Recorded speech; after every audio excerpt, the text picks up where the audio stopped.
समय की बात है। भगवान बुद्ध अपने शिष्यों को उपदेश दे रहे थे। तब उनके किसी शिष्य ने उनसे यह 3 सवाल किए। पहला, कौन किसके भाग्य का खाता है? दूसरा, संसार का सबसे बड़ा बलवान कौन है? नमस्कार दोस्तों, आप सभी का स्वागत है जीकेएम मोनू स्टोरी यूट्यूब चैनल में।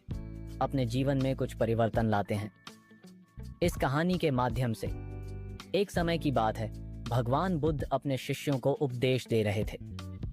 तब उनके किसी शिष्य ने उनसे यह 3 सवाल किए। पहला, कौन किसके भाग्य का खाता है? दूसरा, संसार का सबसे बड़ा बलवान कौन है? तीसरा, जो अपनी बात से मुकर जाता है उसका अंत में क्या अंजाम होता है? गौतम बुद्ध कहते हैं, तुम्हारे यह तीनों ही प्रश्न बहुत ही महत्वपूर्ण हैं, क्योंकि इन तीनों प्रश्नों के उत्तर हर मनुष्य को जानना जरूरी होता है। इसलिए मैं तुमको यह कहानी सुनाता हूँ।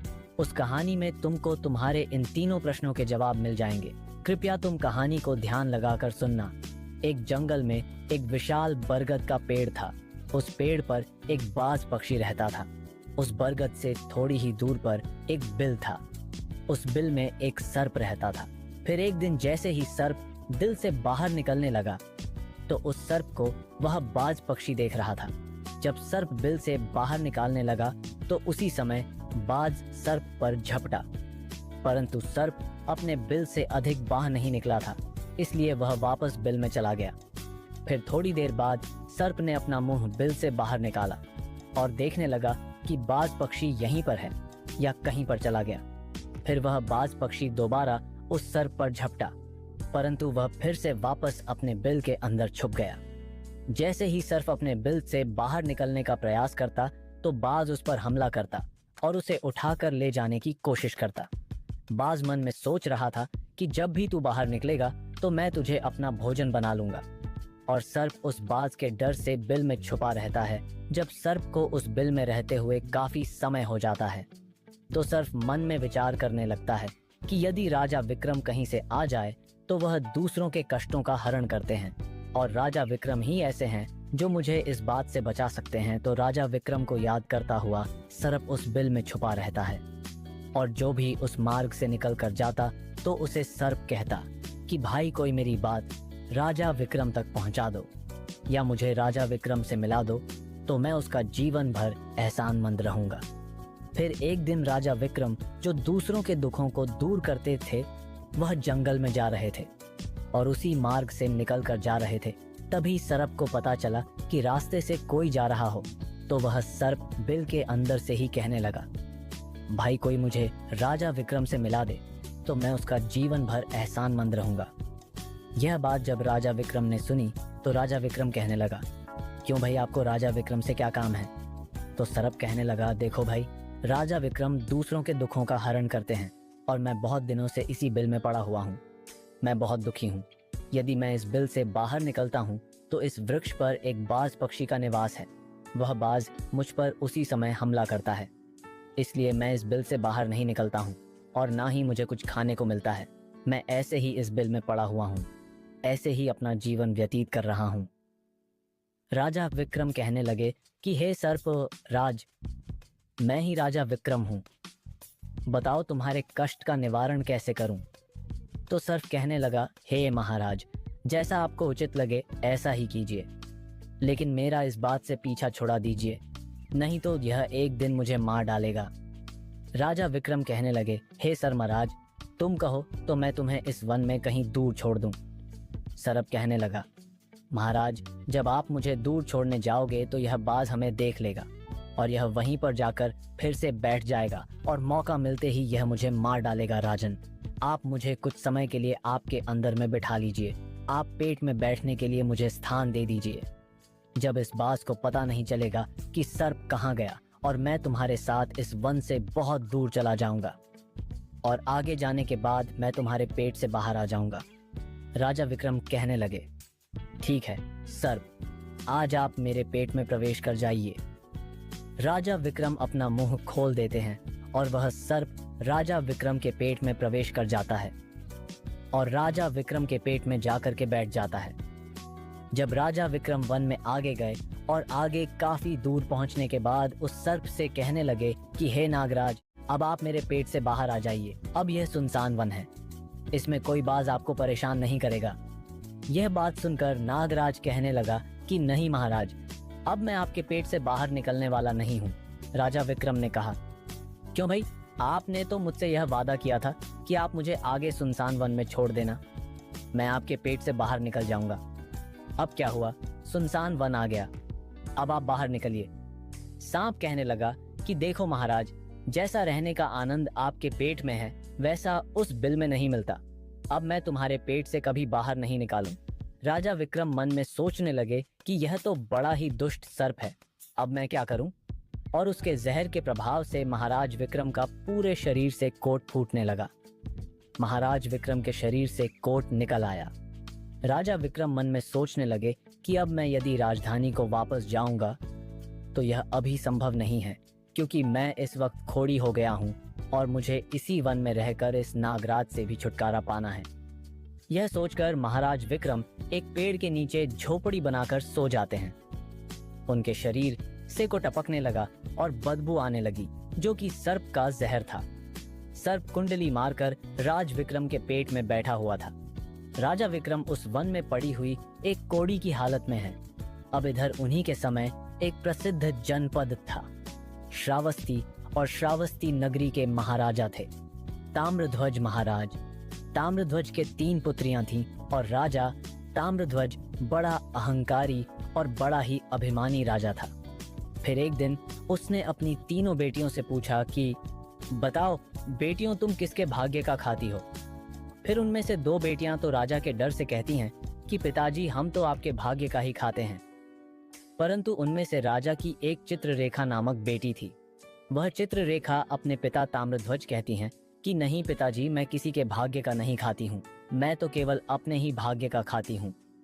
उस बेटी की बात सुनकर राजा को बहुत क्रोध आया और राजा ने उसी समय नाई और ब्राह्मण को बुलाया और नाई और ब्राह्मण से कहने लगा कि री, इन दोनों बेटियों का रिश्ता तो आप किसी राजा के यहाँ करके आइए, और जो ये बड़ी वाली बेटी है इसका रिश्ता किसी कूड़ी कलंक की या जिसके हाथ पैर नहीं हो उसके साथ करके आइए।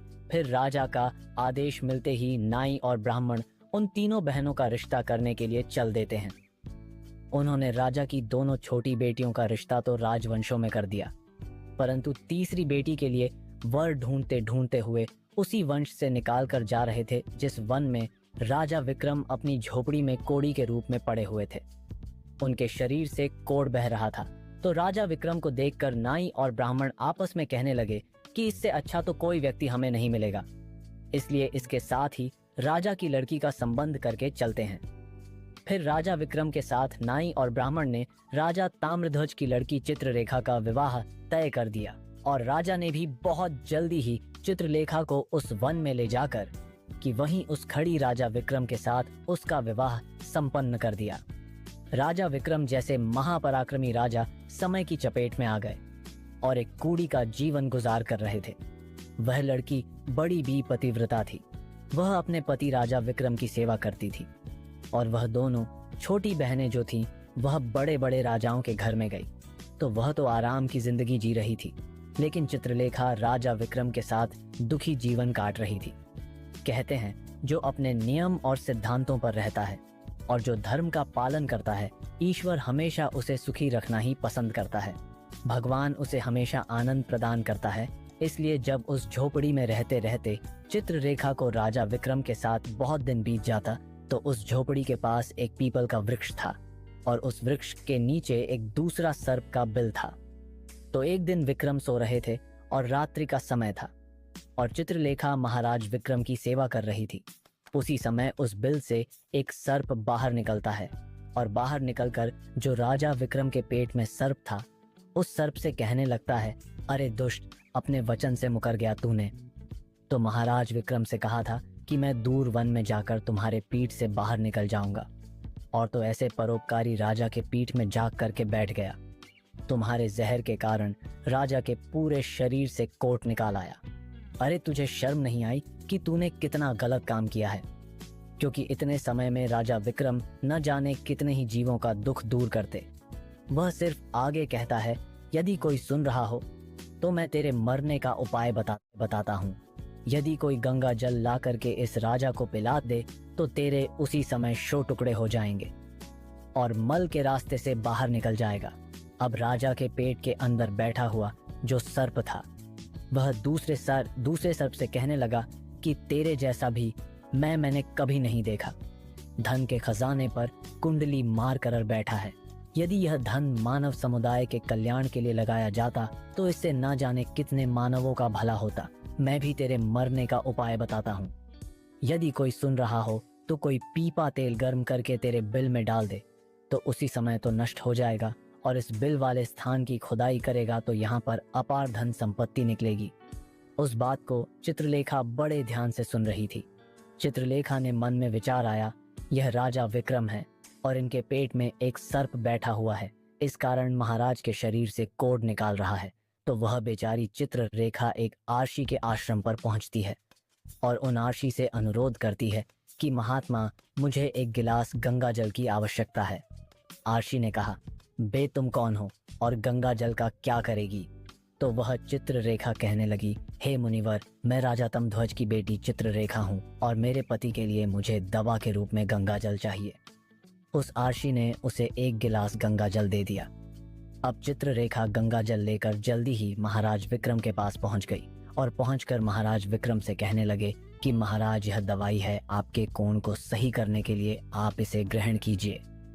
राजा विक्रम उस गंगा जल को पी गए और जैसे ही राजा विक्रम ने उस गंगा जल का पान किया तो उस सर्प के उसी समय 100 टुकड़े हो गए जो पेट में था। वह सर्प नष्ट हो गया। वह धीरे धीरे राजा के शरीर से मल के रास्ते से बाहर निकल आया। अब तो राजा का कोढ़ धीरे धीरे सही होने लगा और कुछ ही दिनों में राजा का कोढ़ बिल्कुल सही हो गया।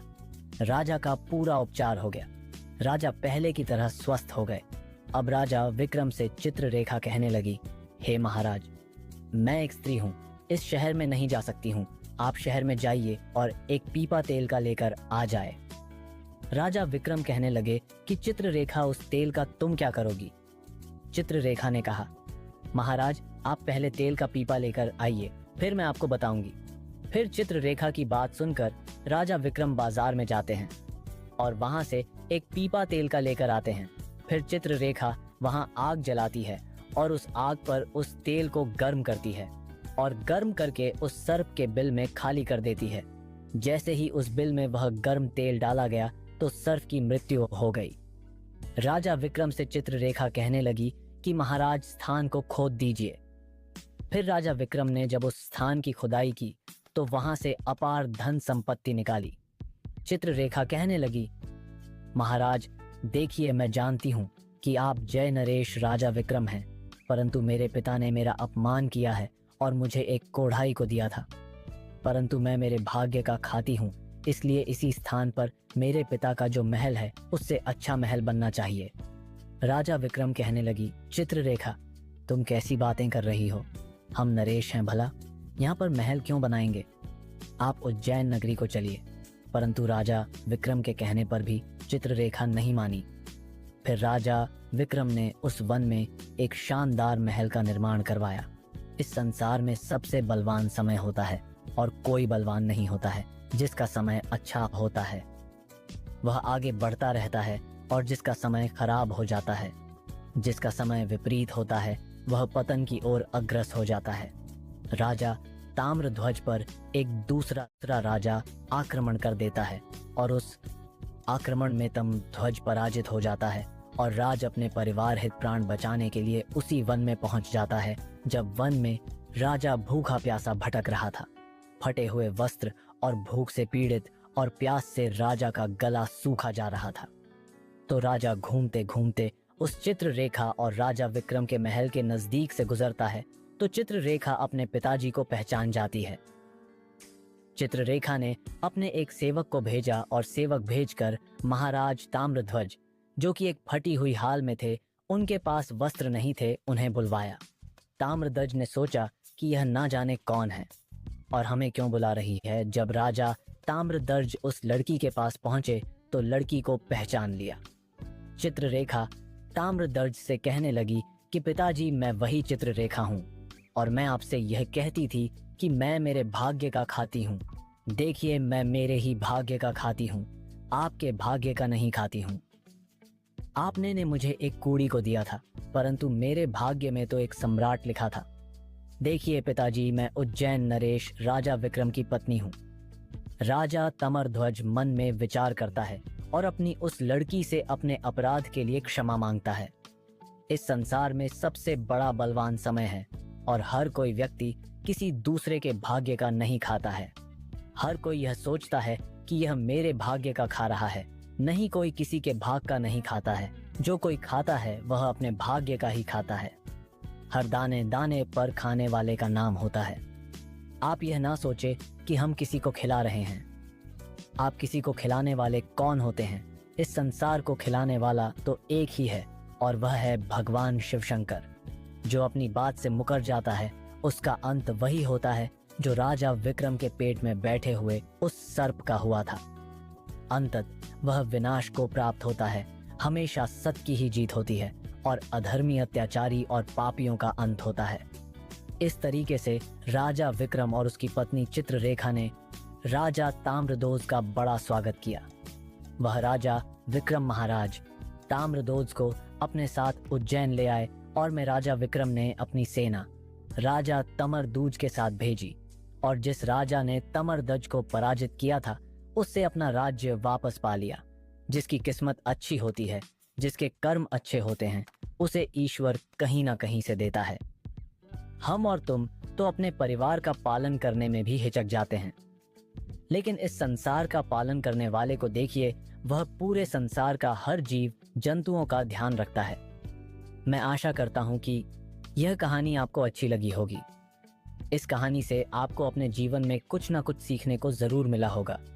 ऐसी और कहानी सुनने के लिए GKM mono story YouTube channel को सब्सक्राइब करें। अपना और अपने परिवार का ख्याल रखें।